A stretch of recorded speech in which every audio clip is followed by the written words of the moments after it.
Making good selections in SketchUp is crucial to properly using many of the other tools, including Move, Rotate, Offset, Follow Me, painting materials, or creating groups and components. The basics are pretty simple. You can select individual entities by clicking on them. This includes edges and surfaces, and objects that are grouped together. You can also select entities that are connected by using a double or triple click. One click will select the surface. Double-clicking on the surface selects both the surface and its bounding edges. Triple-clicking will select all connected geometry. You can select multiple objects by dragging a selection window around several entities. You can control what is selected by noting the direction of the selection window. Dragging a selection towards the left will allow you to select anything that the window touches. This is known as a crossing window. In this way, you can quickly select objects by just dragging a window across them. For more control, drag a selection window toward the right. This is known as a selection window.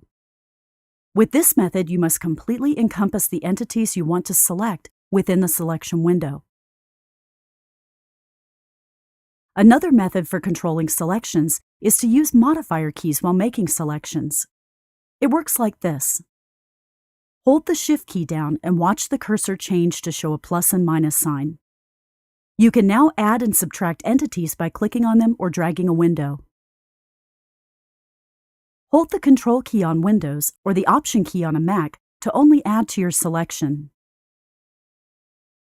And hold both the Control or Option key with the Shift key to only subtract. Let's look at some different scenarios on making good selections and share some helpful tips. Say we needed to grab all the windows at this level to move them together. If there aren't too many, we could just hold a modifier key down and click to add all the windows, working our way around the building.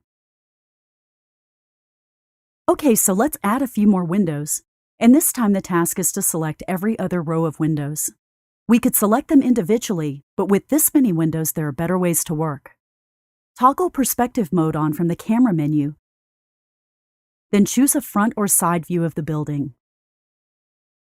Now it is easy to drag a few selection windows around only the rows of windows we want. Remember to drag toward the right and choose the right modifier keys to add to your selection. With the windows selected, you can toggle the perspective back on and change your windows as needed. Let's move even further down the project. When there is a lot of detail, you may want to try this method. We want to select several rows of windows again, but now there is a lot more in the way. Toggle Perspective off and pick a front view. Now make a big sweeping crossing selection to select everything you need. Then use the modifier keys to only subtract from the selection and do several crossing windows to remove objects.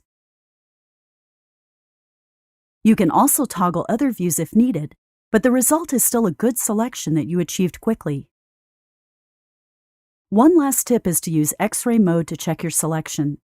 This example shows how easy it is to select extra geometry when dragging a selection window. X-ray mode shows that we don't have a clean selection. Orbit our view and use the modifier keys to deselect the extra geometry. Or orbit to a view that would make a clean selection possible from the start.